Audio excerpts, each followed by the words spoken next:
यमुना के तट पर चांदनी रात थी। हवा में बांसुरी की मधुर तान घुली थी। वृंदावन सो रहा था, पर द्वारकाधीश श्री कृष्ण जाग रहे थे। चेहरे पर मुस्कान नहीं, आंखों में यादें, पीड़ा और प्रेम था, क्योंकि वे द्वारका के राजा होकर भी मन से आज तक वृंदावन के ग्वाला ही थे। मथुरा की जेल में अंधेरी रात, बेड़ियों की आवाज और मां देवकी के ना थमते आंसू थे। हर संतान के साथ कंस की तलवार गिरती थी, पर अष्टमी की उसी रात उन्हीं बेड़ियों में परमात्मा ने जन्म लिया। कृष्ण रोए नहीं, देवकी रो पड़ी, और वसुदेव अपने नवजात को यमुना की बाढ़ पार कर गोकुल ले चले, जहां यशोदा की गोद ने देवकी के पुत्र को अपना लिया। कृष्ण बड़े हुए, माखन चुराया, ग्वालों संग खेले, यशोदा की डांट खाई। रस्सी छोटी पड़ जाती, क्योंकि जो सृष्टि को बांधता है उसे ममता ही बांध सकती है। और यशोदा ने मुख में ब्रह्मांड देखकर भी कहा, मेरा लाला है ये। राधा का प्रेम कभी कहा नहीं गया, फिर भी अमर हुआ।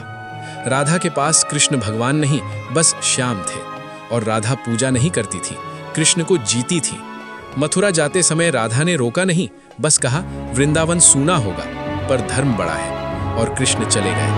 वृंदावन वहीं रुक गया। मथुरा में माता पिता को मुक्त कर कंस का वध हुआ, पर आंखों में खुशी नहीं थी, क्योंकि अधर्म करने वाला भी मामा था।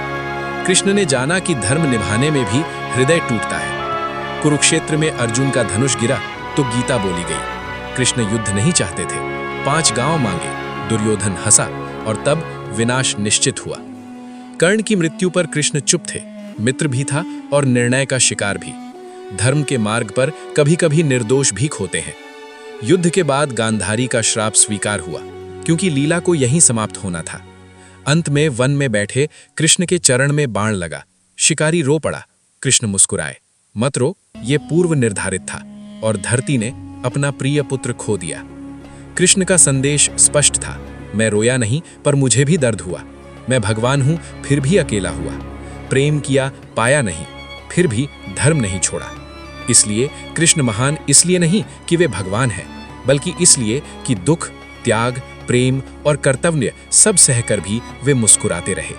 अगर इस कथा के किसी भी शब्द ने आपके हृदय को छुआ हो, अगर श्री कृष्ण की पीड़ा, प्रेम और त्याग आपकी आंखों को नम कर गया हो, तो इसे सिर्फ सुनकर मत छोड़िए। अपने जीवन में कृष्ण को स्थान देने के लिए, धर्म और सत्य के मार्ग पर चलने की प्रेरणा पाने के लिए हमारे चैनल को अभी सब्सक्राइब करें, और ऐसे ही भावनात्मक, भक्ति और आत्मा को छू लेने वाले श्री कृष्ण कथाओं के लिए बेल आइकन जरूर दबाएं। इस कथा को अपने परिवार और मित्रों के साथ साझा करें, क्योंकि कृष्ण की बातें जितनी बांटी जाती हैं, उतनी ही हृदय में बसती हैं। जय श्री कृष्ण।